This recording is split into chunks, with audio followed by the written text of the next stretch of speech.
SKN, the Security Forces United football team, is hosting their very own soccer youth camp this summer. Today we are joined by representatives to speak about the camp, which started yesterday, Monday, July 17th, and will culminate next Friday, the 28th of July, or next Saturday, as a matter of fact, because I think the 27th is next Friday.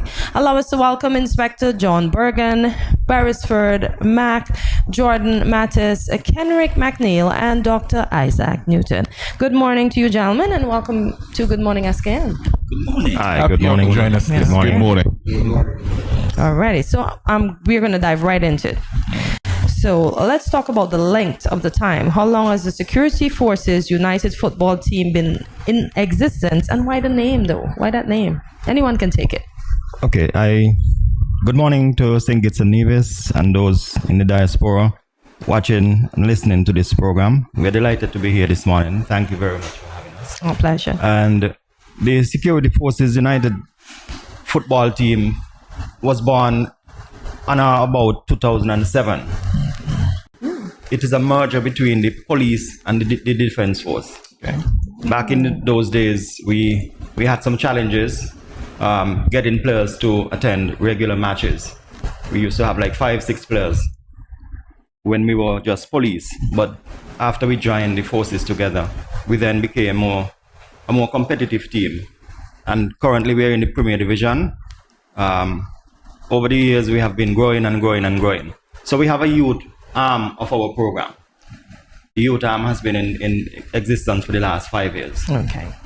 We have had similar soccer summer camps, but not anything like this one. This one is much greater. This one involves the entire Federation of Stkittsnevis. We're targeting youths across the Federation.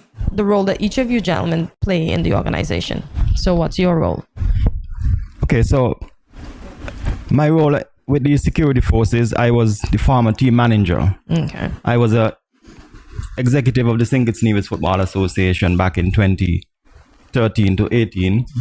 And then I took a break and came back to the security forces. That same year, they were promoted to the Premier Division. Unfortunately, we got relegated back down. We came back up last season. Unfortunately, we're going back down again. But I am now a member of the Stkittsnevis Football Association executive again. Okay, good stuff. In 2021, we were just re-elected. So I'm back at the helm of football. So my role with the security forces is more now advisory. Okay. So I'm just an advisor to the management and helping to guide the team, help the team to develop. Okay. Understood. Can you share with us some background information, especially on the theme, creating an atmosphere for growth and development? Can you share with us meaning behind the theme? Okay, so if I can give a brief history, just a minute. About 4 weeks ago, I was sitting in my office in Sandy Point, and I was introduced by one of the parents of our youth program to this gentleman on my left, Dr. Isaac Newton. He heard about our program and he was so excited that he came looking for me all the way in Sandy Point. And we sat for about a good half an hour and explaining the program, and he immediately revved up his networking space, reached out to the gentleman on my far left, Beresford Mack, who was in England at the time. It was maybe like late afternoon in England, and Beresford began making contacts as well, and we decided we're gonna make this summer camp the biggest Stkittsnevis has ever seen. Okay. With the recent upsurge in gun violence, we see a lot of our youths across the Federation being gunned down, being killed, families torn apart, young boys, young girls are left without a father to look up to grow up with. And so we decided to target youths between the ages of 8 to 22. Okay. It's not just a football camp. We're going to be doing life skill training, motivational speeches, teaching them how to behave, how to be good corporates, good citizens of this federation. And that is the reason why we created this theme. I was deeply moved and remarkably impressed when I was actually mentoring a few young pathfinders from the Seventh-day Adventist Church. I happen to be Seventh-day Adventist. And so do I. Oh my Lord, have mercy. We have good company here on the show. Yes. Lord have mercy.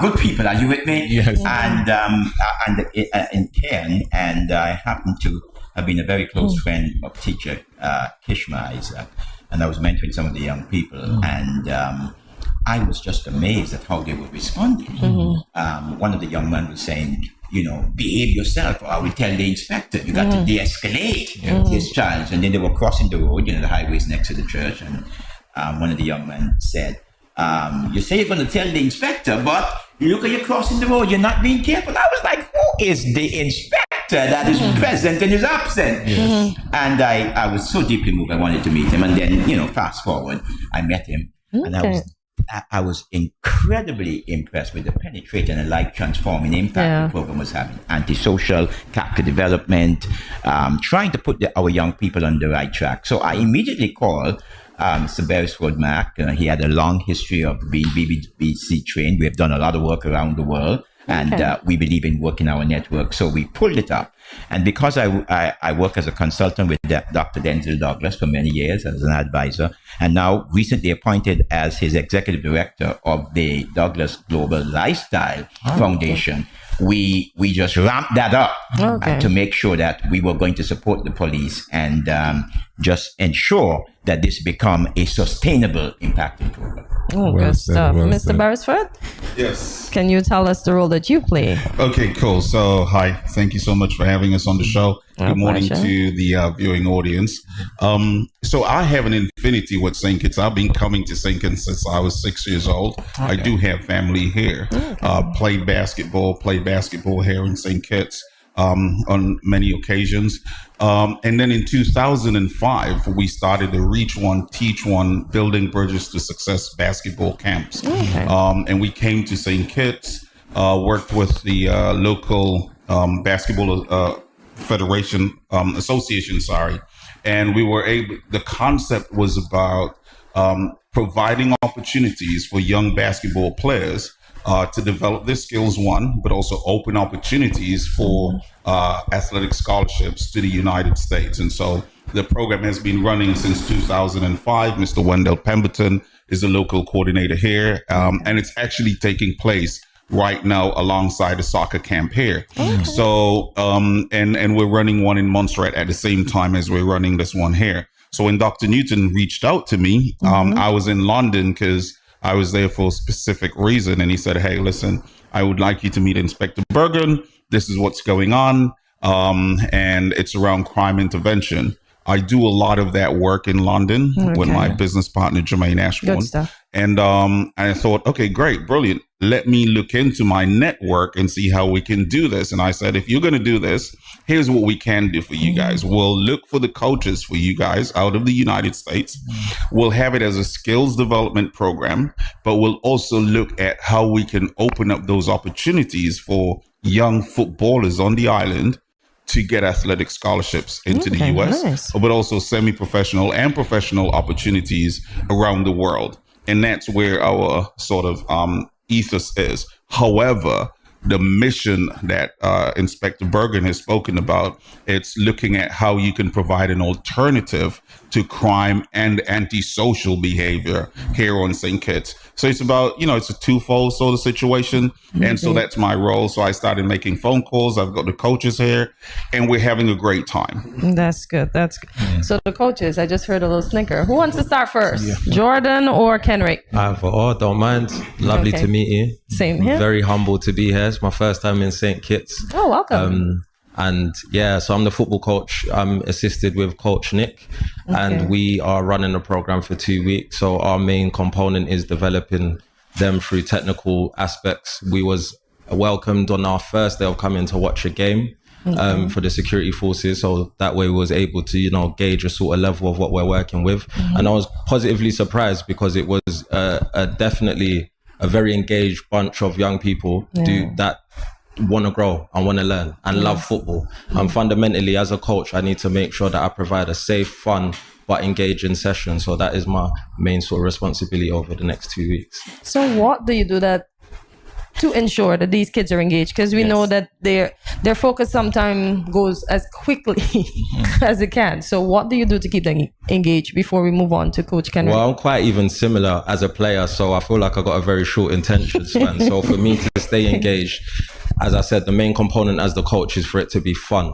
Okay. But the developing side of things comes with patience and more focused work and teaching them mindfulness. So talking about, like I said, my positive experience of seeing the level, the technical side of things I could see is definitely there. Yes. So once we could get through to the mindset and teaching them about reinforcing positive behaviors, that will then help them mature and realize that they shouldn't be distracted during the sessions, because the mindset of to becoming a professional footballer is enduring the process, and you need to persevere, you need to sacrifice, and you need to do the simple things. I live by a code.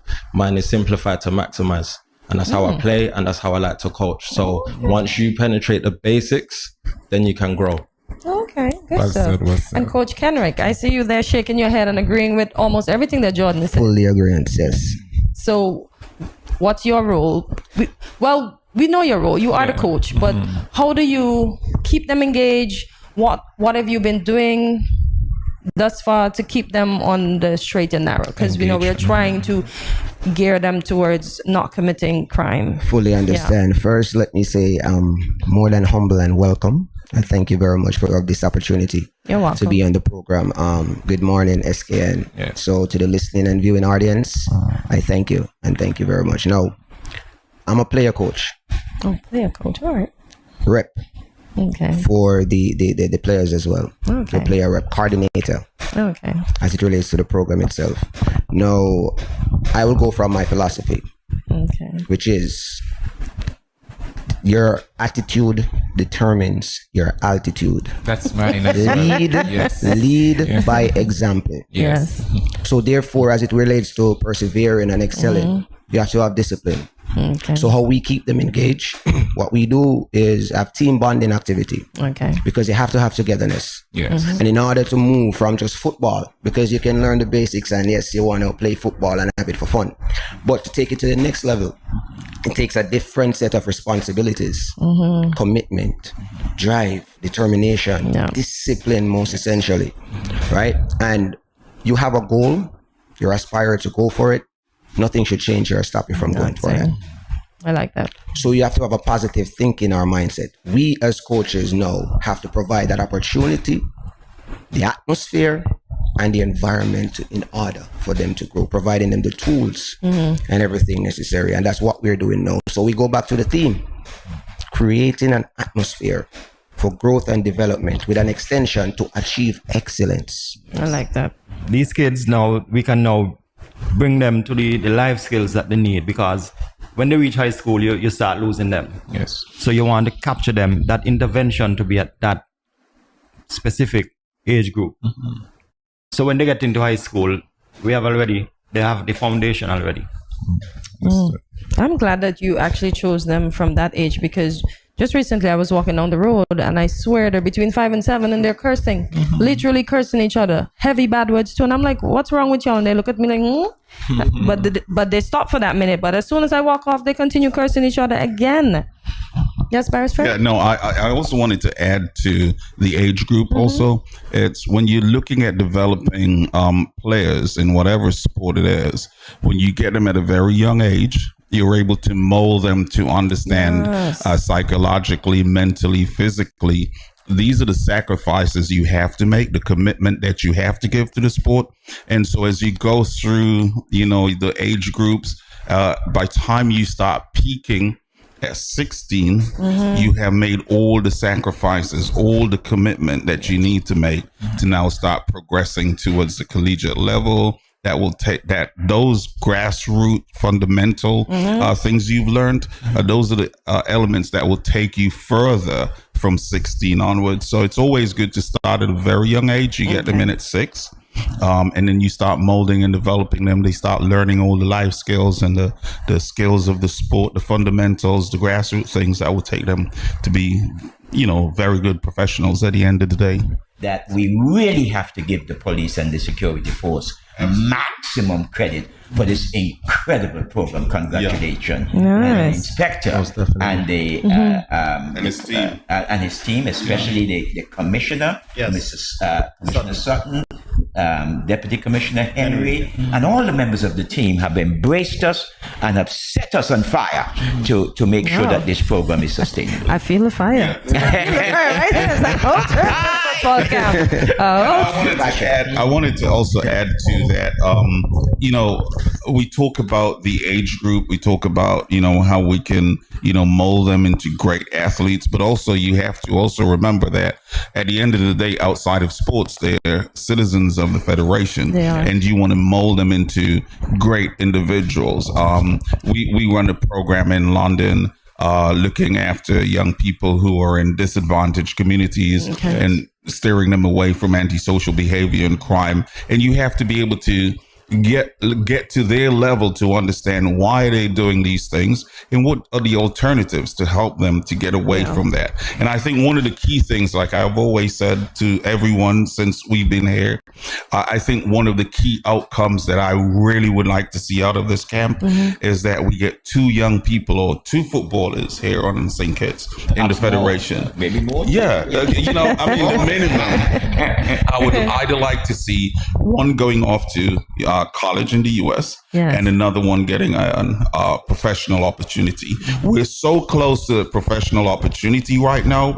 We have it right here in our hands, and so we need to find that player between now and the 28th that will fill that opportunity. So here's a great opportunity for me to turn to the camera and say, hey guys, listen, all of the footballers who are here, this is an excellent program. Yes, and I know that it's run by the security forces, but it's also incorporating the stkittsnevis FA. And if you feel you have the skills, come out to the open run in the evening, let the coaches see your skill. We need to do some video on you guys, and we do have a professional opportunity that's available that we need to fill. We're not just making that up. We've got the opportunity, and we have to fill it. It's a commitment we've made, and we have to fill that commitment. So, hey guys, in the afternoon. Tell them in the afternoon. In the afternoon, it's from. I'll let the coaches do that because they better. Definitely. So it's in the afternoon from 5 to 7 at the Keon playing field. This camp is not just for St. Kitts only. We are going to Nevis as well because we want to touch the entire federation. And so we're going to reach out to our partners in Nevis. We're hoping to go over on Saturday to have a whole day camp over there with the youths and also with the scouting for talent opportunities. Okay, and before we go, I want to ask Mr. Mattis, what has your experience been like since you've been in the federation, and what do you hope to leave with the young kids in both St. Kitts and Nevis? So recently, I come to realize that I feel like my purpose here on this earth is to impact.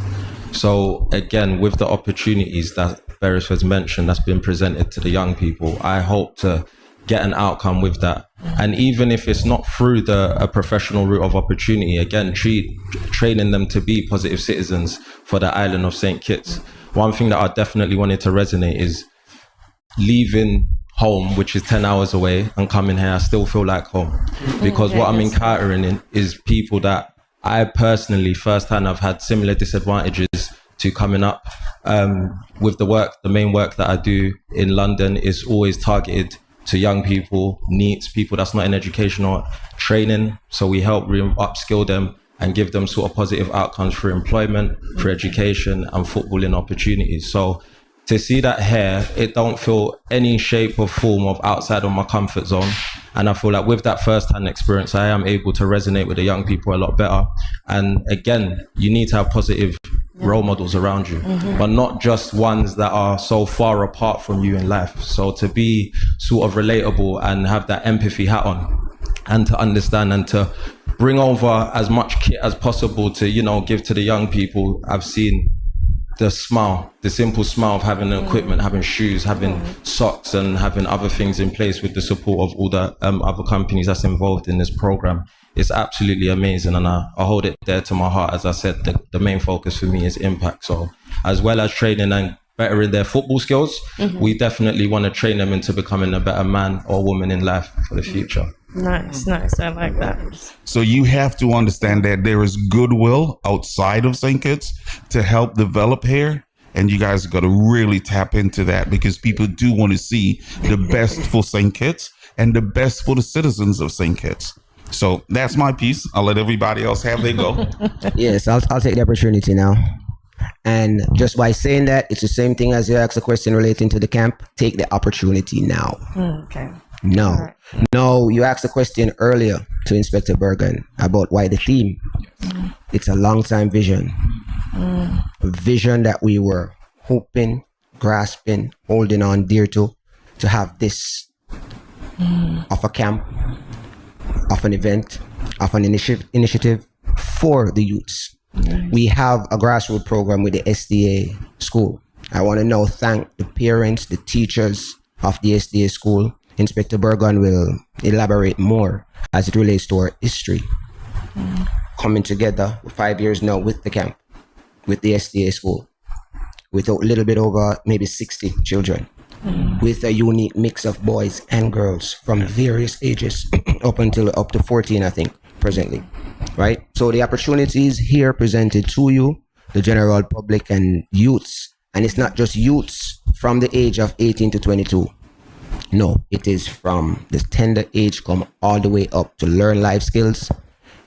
And as I said, key opportunity. Nice. From my perspective, when I was growing up in Antigua, where I'm originally from, and I'm a Caribbean mom, right? My dad is from St. Lucia, mom is from French Guiana, family in all over the Caribbean. And so I always tell people I'm assembled in Antigua, but I'm a Caribbean person. Am I getting it right, the mic? Yeah. Okay, right. You know Atlanta. Yes. We live in the same area. Yes, and work together around the world. So we used to sing a song. There's a brown girl in a ring. Tra-la-la-la-la. What is tra-la-la? Well, have fun, enjoy yourself. Have energy and hope and enthusiasm and projection. But what I always loved about the song as a kid growing up is show me your motion. Yes. Young people, come out. Sure. This is an opportunity to show the country your motion, and having gotten all of the skills, go tra-la-la-la-la and make a difference in the world. I like that. But before we wrap up, Inspector Bergan, do you have anything to say? Thank you, Madam Chair. I just want to offer our support to stkittsnevis. This program has a long-lasting effect. It has. We're looking at this program becoming a national program. We want to partner with the entire corporate sponsors in stkittsnevis. We talk about sustainability. We want to ensure that this is not just a one-off camp. So our intention is to continue to bring back these kids maybe every 2 months or 3 months. Okay. For continuity. Yes. And so we're encouraging not only the youths but our coaches to come out, meet our international coaches, network as Beresford was saying. There's a lot of goodwill out there, outside beyond our shows, that the coaches wanted to come to St. Kitts for a while, but there was no structure. Yeah. This is just something that has a bigger outlook. This starting here, this year. Dr. Douglas Global Lifestyle Foundation and Reach One, Teach One. Yeah. I want to also say a big thank you to one of our sponsors, John Forbes out of England. He's not here, but he was here last week and he met with us and we had a great time. Also Ryan Bosick, he's a youth coach in the United States in New York, where he has sent down. We flew Beresford from London to meet him in New York just to get some stuff across to us in time for the start of the camp. So we are thankful to all the bakeries, Island Bakery, Amory's, Freight, the hotels, the restaurants. It's a lot. School meal program who is partnering with us. 2 minutes. Too numerous to mention. Yes. But I really want to thank our Commissioner of Police and his High Command for giving us the permission as well to have this camp. And as Dr. Newton said, when the Prime Minister, Honorable Dr. Terence Joe, heard about the program, he reached out to me and his word to me was, do not leave no child out of this program. Yeah. We can't turn back nobody. Yesterday, some of the kids turned up without shoes, and we are trying to get shoes for them. Yes. So we are working.